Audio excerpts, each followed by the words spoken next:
Olá, gente, tudo bom? Então vamos continuar aqui a nossa conclusão sobre as mulheres metodistas wesleyanas, né? Eu vou deixar a Susan Wesley por último, tá? Vamos fazer um vídeo só sobre ela, porque vou confessar para vocês aqui, já adiantando, né? Que eu já fiz uma resenha sobre ela, uma bibliografia sobre ela, e de todas as mulheres que a gente vai conversar aqui, ela é a única que eu mudei de ideia, tá? Que realmente ela teve um bom testemunho, uma mulher de Deus. Então, ano passado eu fiz um vídeo desconfiando de algumas posições de Susan Wesley, mas vou deixar ela por último porque mudei de ideia sobre ela. Mas temos outras mulheres aqui do metodismo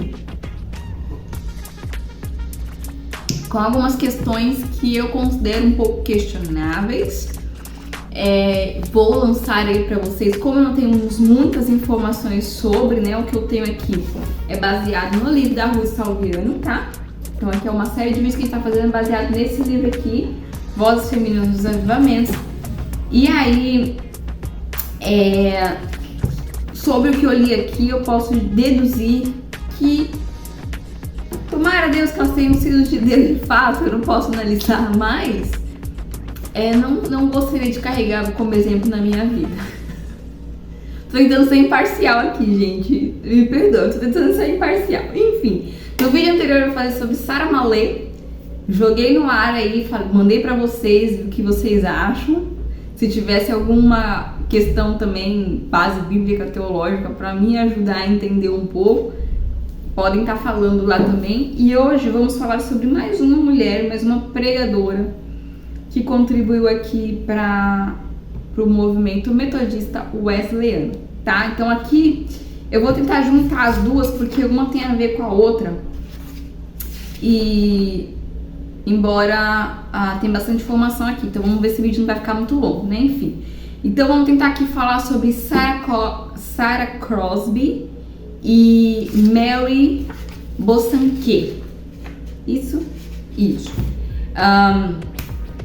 Então vamos lá, deixando bem claro, gente, que é Sarah Crosby, tá? Não é Fanny Crosby. Fanny Crosby é outra mulher que viveu em outro tempo, tá? Fanny Crosby, ela sim, não tenho o que falar sobre ela. Ela foi uma crente fervorosa, compositora ali de D.L. Moody, né? Compôs a música Que Segurança, Sou de Jesus. Depois a gente fala um pouco sobre ela. Essa aqui não é Fanny Crosby, essa aqui é Sarah Crosby, uma outra mulher que contribuiu de uma outra forma. Então, Sarah Crosby, assim como Sarah Malé, que eu falei no vídeo anterior, ela era uma pregadora itinerante, né? Viajava de lá pra cá, lá pra lá. De lá pra cá, de lá pra lá, de lá pra cá, de lá pra lá, de lá pra cá, de lá pra lá. Pregando. Eu falei pra vocês no vídeo anterior também que essas mulheres, elas acabavam dando um mau testemunho porque muitos homens questionavam que elas abandonavam as suas famílias pra serem pregadoras itinerantes. Então, teve alguns casos aqui de mulheres até que foram abandonadas pelo marido. Não está especificamente falando aqui o porquê que ela foi abandonada pelo marido, né? Se divorciou. Mas existe aqui registrado que alguns homens reclamavam que elas não cuidavam das suas casas, não cuidavam dos seus maridos para poder ficar pregando, né, por aí.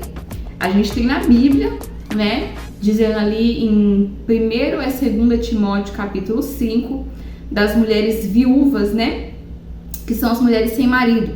Então, o apóstolo Paulo fala que as mulheres viúvas mais novas, ou seja, mulheres sem marido que são novas, elas devem se casar para o quê? Para se dedicar à casa, aos filhos, para não viverem ociosas andando de casa em casa, ou seja, para lá para cá, e assim promovendo fofocas e intrigas, né? A Bíblia, o apóstolo Paulo fala ali que essas mulheres são intrigantes, caluniadoras, fofoqueiras, e então a mulher, de acordo com a palavra de Deus, de acordo com esse versículo específico, ela deveria se ocupar nos cuidados da casa, caso contrário ela seria uma ociosa, ou seja, a ideia é de que elas teriam que trabalhar de um jeito feminino, né? Ou seja, cuidando das suas casas, mas que elas deveriam trabalhar para justamente não ter tempo de ficar andando de casa em casa, enfim, produzindo contendas, é o que a Bíblia diz. A Bíblia também diz em Provérbios que a mulher adúltera ou a mulher imoral, ela não para em casa, cujos pés não param em casa. Então, é isso que eu tenho de testemunho que a Bíblia me fala. Então, quando eu li aqui que os homens estavam reclamando que essas mulheres que eram pregadoras itinerantes abandonavam o cuidado das suas casas para pregar, de lugar em lugar, de casa em casa, eu começo a questionar se isso estava certo, tá? Se elas fossem solteiras, de fato viúvas, né? Enfim, bom, o apóstolo Paulo fala que elas deveriam casar, mas enfim, se elas fossem solteiras, ok. Mas quando se trata de mulheres casadas, aí complica um pouco, né? Mas enfim, vamos aqui falar sobre Sarah Crosby, aí já é outra mulher, né? Diferente de Sarah Mallet. É interessante que aqui fala sobre a conversão dela. Então, a minha questão é o quê? Se elas tiverem um bom testemunho de conversão, eu posso até questionar, quem sabe, a prática dela seja correta, coerente, né? Porque se você tem mulheres que se arrependeram em Cristo Jesus, né? Se arrependeram em crer em Cristo, ok, então dali em diante a prática delas está correta. Mas quando não se tem essa evidência de quando elas se converteram, fica complicado questionar se o que elas estão fazendo é correto, porque já tem vários textos bíblicos que estão condenando a prática delas, né? Enfim. Então vamos lá, Sarah Crosby aqui fala um pouco sobre a conversão dela, né? Então vamos ver aqui se ela se converteu. Se ela se converteu de verdade. Deixa eu ler aqui, gente, vamos lá. Sarah Crosby foi a primeira mulher a receber autorização, né? Que Ruth Salviano coloca entre aspas, né? A receber a autorização de Wesley para pregar. Pouco é conhecido sobre sua vida. Ela nasceu em 1 de novembro de 1729, provavelmente nos arredores de Leeds. Se converteu de 29 de outubro de 1749 e a principal marca de sua conversão era o seu ardente desejo de proclamar a sua nova fé aos outros. Então aqui a Ruth Salviano conta que ela era uma evangelista. Como evangelista, eu não acho que esteja errado, porque nós temos na Bíblia, né? A mulher samaritana, que era evangelista, Maria Madalena, que viu Jesus ressuscitado, que foi avisar aos apóstolos, né, que Jesus tinha ressuscitado. Isso é um evangelismo, é um trabalho evangelístico, né? Falar sobre a ressurreição de Cristo. Enfim, como evangelista, eu não acho que está errado, né? E aqui nós temos um trecho do diário, né, de Sarah. Aqui a Ruth deixa pra gente, né, um trechinho. Diz assim, em um determinado momento fala assim: apesar da amorosa presença do Senhor e do muito amor que nutria para com os que ali estavam, eu senti uma sensação horrível que me afetou muito, tanto no corpo como na mente. Eu não tinha certeza se era certo eu exortar de forma pública. E ainda assim eu percebia que seria impraticável atender a todas essas pessoas individualmente. Então, em um determinado momento, aqui foi dia 8, ela começou a escrever no dia 31 de janeiro de 1761. No dia 8, então, de fevereiro, né, ela conta de um determinado momento em que ela estava numa sala de algumas pessoas e ela se vê ali com uma sensação ruim, porque ela não tinha certeza se ela deveria pregar para tanta gente assim. Era para estar ali apenas cerca de 20 ou 30 pessoas, né, mulheres, e quando ela chega na sala tinha 200 pessoas, homens e mulheres, prontas para ouvir o que ela tinha a falar. E ela conta aqui que ela se sente mal com isso. Então já é uma questão, né? Porque o reino de Deus é alegria, paz, justiça no Espírito, né? Mais ou menos assim que a palavra de Deus fala. Então, existem sim alguns momentos em que a gente está se sentindo mal, que a gente sofre algumas tentações, algumas provações, mas quando se trata da obra do Senhor, nós temos que estar com a nossa consciência limpa de que o que estamos fazendo é certo. A palavra de Deus fala que sem fé é impossível agradar a Deus, e que a nossa obra sem fé, acho que é Romanos que fala, tudo que não é feito por fé é pecado. Então, se você vai fazer alguma coisa que você tem dúvida se aquilo é certo ou não, é melhor nem fazer, porque existe incredulidade ali e pode ser que o que você está fazendo não seja coerente, né? Então, ela sentiu mal, porque ela ia fazer uma coisa que a consciência dela condenava, mas, mesmo assim, ela fez porque as pessoas estavam esperando, né, o culto começar e ela seria responsável por aquela reunião. Eu, portanto, mandei cantar um hino, orei e lhes contei parte do que o Senhor tinha feito por mim e, enfim, persuadindo-os a fugir de todo o pecado. Então, o que a Ruth coloca aqui é que ela era uma evangelista. Bom, a gente vê que ela dirigia cultos, né? Pregando, cantando hinos, orando, enfim. Mas a Ruth coloca aqui ela como evangelista. Ok, como evangelista, todos nós somos chamados a ser, né? Mas aí vamos falar, então, vamos mais pra frente, vamos falar sobre Mary Bosanquet. Porque Mary, ela teve um relacionamento ali, uma amizade, né, com Sara, né? E aí é interessante porque ali na história de Mary a gente entende um pouco sobre a teologia, talvez, de Sara, né? Se de fato ela era apenas uma evangelista ou se ela realizava um trabalho pastoral, enfim. Então aqui, mais pra frente, agora a gente vai falar sobre Mary Bosanquet. Mary foi também esposa de John Fletcher. John Fletcher foi um pastor importante metodista, né? Que, de acordo com John Wesley, né? John Wesley queria que ele fosse o sucessor dele, né? Depois que ele morresse, né? Porque John Fletcher era até mais novo que John Wesley. Mas acabou que John Fletcher morreu antes de John Wesley. Então ele não pôde suceder, né? John Wesley, né? Então, falando aqui sobre Mary, Mary desde pequenininha ela teve contato ali com algumas pessoas que professavam a fé na igreja metodista, né? Então aqui fala assim, com 12 anos, mesmo sem frequentar a igreja, Mary pensava que se tivesse liberdade, passaria metade do dia ajudando os pobres e outra metade em orações e preces. Esse desejo de seu coração já demonstrava qual seria a missão de sua vida. Quando estava com mais ou menos 13 anos, sua irmã se tornou metodista e Mary sentiu que o Senhor abria a porta para a liberdade cristã, que fazia tanto tempo que ela ansiava. Na casa da senhora Lefebvre, que tinha evangelizado sua irmã, elas tiveram a oportunidade de conversar com pessoas religiosas com as quais desfrutaram de grande comunhão. Então aqui, a partir dos 13 anos, ela começa a ter contato com algumas pessoas da igreja metodista, né, que puderam evangelizar ela.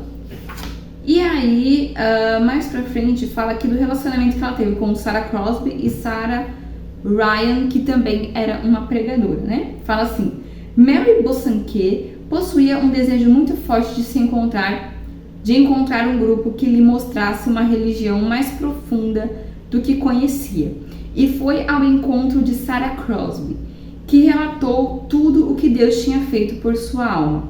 As palavras de Sarah estavam envoltas em poder, então Mary se sentiu mais convicta da necessidade de santificação. Eis a questão. É possível nós buscarmos a santificação sem primeiro entender a justificação? Então, uma pessoa que está desejando ali ser cada vez mais santo, porque a teologia wesleyana, ela diz que você pode chegar à perfeição, né? Se você for muito, assim, próximo de Jesus Cristo, você vai ser perfeito. Eu não concordo com isso, né? A minha fé não concorda muito com essa teologia, mas os metodistas, eles tinham isso. Então, através da evangelização de Sarah Crosby, Mary entendia a necessidade de santificação. Mas para que isso acontecesse, ela precisava primeiro entender que ela era uma pecadora e que ela precisava de Cristo como seu mediador. Então, às vezes a pessoa até tem uma convicção de pecado, mas se ela não entender a obra de Cristo, a sua convicção é apenas melancolia, é apenas talvez depressão, mas sem entender a obra de Cristo, você dificilmente teria alegria nisso, né? E a alegria faz parte da nossa fé. Nós precisamos ter alegria. É interessante lá em Salmo 51, né, o Salmo da melancolia do rei Davi, né? Ali Davi fala que ele orou a Deus, né? Restaure em mim a alegria da salvação. Então ele estava triste por conta do pecado dele e essa separação que ele teve ali de Deus, né? Por conta do pecado dele, fez ele ficar triste. Então ele queria ter alegria de novo. Essa alegria, então, faz parte da nossa comunhão com Deus. Uma vez que a nossa comunhão é quebrada, ou talvez a gente nunca teve de fato essa comunhão, a gente não tem como ter alegria. Então, buscar santificação, buscar ser uma pessoa melhor, sem antes entender a obra de Cristo, é legalismo. E é um fardo pesadíssimo que nós não conseguiremos carregar por muito tempo, né? A não ser que nos convertamos de verdade. Então aqui fala que Mary se sentiu convicta da necessidade de santificação. Ela se sentia confortada com a doce visão de Deus, da grandeza de seu amor e de seu desejo de salvar a todos que o buscassem. Sarah Crosby, que foi a moça que a gente acabou de falar aí antes dela, também se hospedava na casa de Sarah, Ryan e Mary, e Mary considerava que aquele lugar era uma pequena Betel. Chegou o tempo do retorno de seus pais. Enfim, depois ela conviveu com essas mulheres, ela volta para casa de seus pais. E olha só que interessante. A jovem Mary Bosanquet foi para casa a fim de recebê-los. Como participara de muitas atividades em Londres, ela estava fraca. Sua mãe ficou aflita ao vê-la tão doente, colocando toda a culpa em sua religião. Como uma pessoa que passa tanto tempo numa espiritualidade profunda, tendo ali conexão com Deus e tudo mais, volta para casa fraca, doente, enfim. A jovem Mary foi diagnosticada com uma forte febre nervosa, mas seus pais achavam que ela tinha problema psicológico, então ainda corria o risco dela estar com alguma coisa mental ainda. Enfim, Mary estava realmente depressiva. Gente, como? Ela estava cheia da presença de Deus e volta para casa depressiva. Então aqui, o que acontece? Eu queria falar sobre Mary também, porque aqui a gente tem mais ou menos uma ideia dos frutos de Sarah Crosby. Então, um pouco antes a gente falou sobre Sarah Crosby, ali a Ruth coloca ela como alguém que pregava o evangelho, né? Chamava os pecadores ao arrependimento. Ok, até aí tudo bem. É certo ela fazer isso num culto público para a igreja? Eu não acho correto, a minha fé diz que não é correto, mas eu poderia abrir mão se eu visse bons frutos. Mas aqui fala, então mais pra frente a Ruth fala que Mary se converteu. Então aqui exatamente Mary não era ainda convertida, mas ela se relacionou com Sarah Crosby. Sarah era convertida e inclusive foi Sarah uma das pessoas que evangelizou ela. Então, como a menina que foi discipulada por Sarah Crosby volta para casa anêmica, fraca, doente, depressiva. Complicado, né, gente? Eu acho complicado isso aí. Então, mais pra frente, a Ruth coloca aqui que ela se converteu. Aí fala aqui que Wesley e Whitefield foram abençoados com poderosas pregações, mas as pessoas simples eram os verdadeiros precursores do Pentecoste, que se aproximavam. Grande poder de Deus era visto em todo canto, e Jesus Cristo era entronizado como suficiente Salvador. Até aqui eu concordo, porque de fato John Wesley e George Whitefield pregavam sobre Cristo, eles eram crentes, as suas pregações de fato promoveram avivamento, e isso eu não questiono jamais. Então, aqui fala que através das pregações de John Wesley e George Whitefield, Mary Bosanquet se converte. Aí Ruth fala aqui: Mary, então, tinha certeza de que a bênção da santificação não poderia ser recebida com uma pequena fé. Um dia ela passou 4 horas orando e louvando a Deus, no outro, depois de muito orarem por ela, recebeu a Jesus como seu Salvador. Ao regressar para o seu lar, Mary sentia a presença de Deus e sua fé foi fortalecida. Então isso aqui aconteceu depois que ela participou de uma série de pregações de John Wesley e George Whitefield.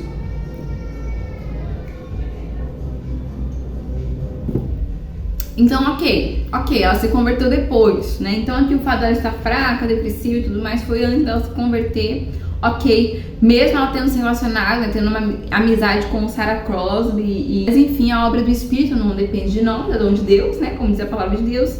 E aqui, de acordo com a Ruth Salviano, ela se converte depois da pregação que ela ouve de John Wesley e George Whitefield. E aqui aí fala que ela até foi nessa época que ela conheceu John Fletcher, aonde 20 anos depois ela se casaria, né? Então depois aqui que a Ruth fala que ela recebeu Jesus no coração e tudo mais, ela abre um orfanato, né? Ela volta para Londres, onde ela morava, e ela abre um orfanato porque ela era de uma família rica, né? E tinha condições financeiras para isso, e aí até que tudo bem, ela abre um orfanato, correto, ela abriga crianças órfãs, correto. Isso aqui é totalmente bíblico, não há nada de errado com isso, né? A Bíblia fala que as mulheres piedosas, elas devem ajudar viúvas e órfãos, né? Nada de errado com isso. Mais pra frente fala que ela se casa com John Fletcher, e John Fletcher foi um amigo muito próximo de John Wesley e também um teólogo que debatia, questionava e até mesmo desprezava o calvinismo, né? Então, ele escreveu livros, fez pregações refutando o calvinismo, considerando até mesmo, na visão dele, o calvinismo como uma heresia. Essa questão aqui eu não vou nem comentar, né? Porque se vocês acompanham já meus vídeos, vocês sabem que eu sou calvinista, né? Então, não vou entrar nessa questão. Porém, aqui fala que ele começou a estudar na cidade de Genebra, na Suíça, né? E lá ele estudou teologia, enfim, ele queria ser pastor, é isso? Queria ser pastor de uma igreja reformada na Suíça, mas a fé calvinista especificamente parece que bagunçou um pouco a cabeça dele, e ele, depois de um tempo, ele se afastou da igreja, né? Ele estava quase entrando numa heresia, deixa eu ver aqui. Depois que ele sai da universidade, né, de Genebra, ele se afasta um pouco da fé.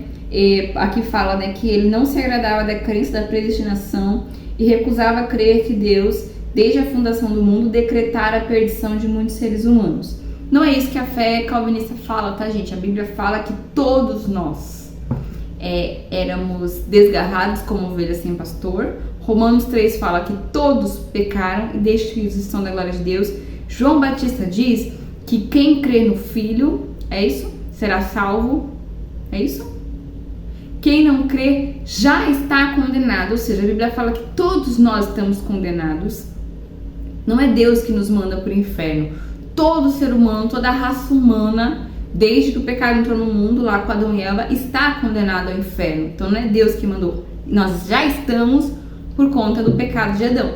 Então, Deus salva soberanamente pessoas que ele escolheu desde a eternidade, é isso que o calvinismo fala, não colocando outras no inferno. Ele salva pessoas, porque essas pessoas já estavam condenadas ao inferno por conta dos nossos pecados, né? Então, aqui, de acordo com muitos arminianos, né, eles falam que a ideia calvinista é que Deus decretou a perdição de alguns, mas Deus não decretou a perdição porque nós já estávamos condenados, nós já estávamos perdidos, todos nós estávamos destituídos da glória de Deus.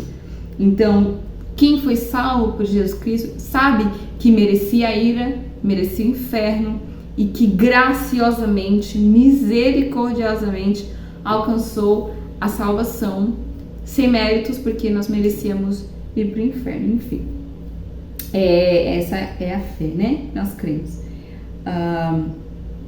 Então ele desiste da carreira teológica, ele se relaciona com alguns metodistas, né?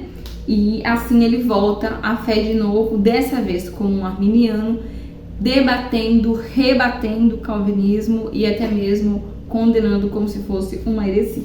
Eu acho isso aqui um pouco forte, não deveria. Mas enfim. Aqui fala, o marido de Mary foi defensor da tese doutrinária do metodismo arminiano e fez com conhecimento e profundidade em cartas e folhetos. Esforçou-se por expor o que considerava ser a essência do evangelho, buscando devido ao seu espírito amoroso, que não lhe permitia excluir ninguém do seu círculo de amizades. Bom, ele não queria, mesmo não concordando, ele não queria inimizades com ninguém, né? Mas aqui tem um trechinho da carta de John Fletcher. É meio complicado porque ele acaba juntando todo mundo como se todo mundo fosse pro céu no final, né? Porque ele fala assim: não permita a Deus que eu exclua do meu amor fraternal e de minha essência ocasional a qualquer dos verdadeiros ministros de Cristo, porque ele lança as redes do evangelho sobre presbiterianos ou independentes, ou os quakers ou os batistas. Então, para ele, até mesmo os quakers, que de acordo com os puritanos eram hereges, e depois eu posso fazer um vídeo só sobre os quakers para mostrar por que eles eram hereges e porque eu concordo que eles eram hereges, assim como alguns pastores, né? Então ele colocava todo mundo aqui que acreditava em Jesus Cristo. E aí fica complicado, né? Então, voltando sobre Mary Bosanquet, mais pra frente, depois de alguns anos, ela casa com John Fletcher, né, que eu já tava falando aqui, porque eles se casam quando já eram um pouco velhinhos pra época, né? Eles tinham seus 40 e poucos anos, né? Pra época já era avançada a idade deles, porque eles queriam se dedicar a Deus e tudo mais, e aí por isso que eles demoraram pra casar. E aos 52 anos, John Fletcher morre. Então eles ficaram poucos anos juntos, né? Acho que uns 4 ou 5 anos de casado só. E aí, quando ele morre, eles tinham uma igreja, né, em Medley. E aí, quando ele morre, eles moravam, né, na paróquia, né? Tinha uma casa paroquial para eles. E quando John Fletcher morre, Mary continua pastoreando a igreja sem o seu marido John Fletcher. Ela continua pregando, enfim. Mary continuou morando na paróquia de Medley, que bondosamente lhe foi oferecida pelo sucessor de seu marido, que se ocupava também de outras paróquias. Ele não morava lá e sabia do cuidado de Mary pelo povo, permitindo que ela o liderasse. Havia harmonia entre os paroquianos dali. A maioria pertencia à sociedade metodista e sua líder tinha a arte da conversação, tanto com o rico quanto com o pobre. Com todos mantinha um bom relacionamento. Mesmo entristecida pela ausência de seu marido, Mary Fletcher não se afastou do serviço do mestre. Enfim, então ela continuou pregando, mesmo depois de viúva. E aí, o que vocês acham disso? Ela virou pastora. Então, se você viu meu vídeo anterior a esse, você vai ver que lá eu falo que um pouco antes de John Wesley permitir, né, não só a pregação feminina, mas também o pastorado, porque de certa forma elas eram, né, igual Mary aqui, ela virou pastora depois, né? Essa era uma das poucas coisas que diferenciavam os Wesley, né, metodistas wesleyanos, com os quakers, que depois eu vou fazer um vídeo só sobre eles, mostrando pra vocês porque eu concordo com os puritanos quando eles diziam que os quakers eram hereges. Então, essa era a única diferença. A partir do momento que John Wesley permite a pregação feminina, e não apenas isso, mas mesmo que não fosse ali redigido um documento que falassem que elas eram pastoras, na prática elas exerciam um pastorado. Então, a partir do momento que acaba essa diferença entre os Wesley e os quakers, eis aqui a minha questão, minha dúvida sobre se seria correto acreditar, né, enfim, que isso era bom. Fica aqui minha questão sobre essas mulheres do movimento metodista wesleyano. Vou deixar o que eu acho. De acordo com a minha fé pessoal, não viveria dessa forma, tá? A minha fé prática não me levaria a viver dessa forma. Porém, todavia, entretanto, Deixo aí pra vocês pensarem, analisarem comigo de acordo com a palavra de Deus, não de acordo com as suas ideias, tá, gente? Com a palavra de Deus, se seria correta a vida delas, se o que elas fizeram foi correto. E no próximo vídeo, né, nós estaremos encerrando aqui sobre as metodistas wesleyanas, falando sobre Susan Wesley, já adiantando que ela me trouxe um pouco de alegria. Estudar um pouco mais sobre ela. Ela, de todas que eu já falei aqui, é quem de fato foi aprovada pela minha consciência. Enfim, gente, então um beijo pra vocês e até o próximo vídeo.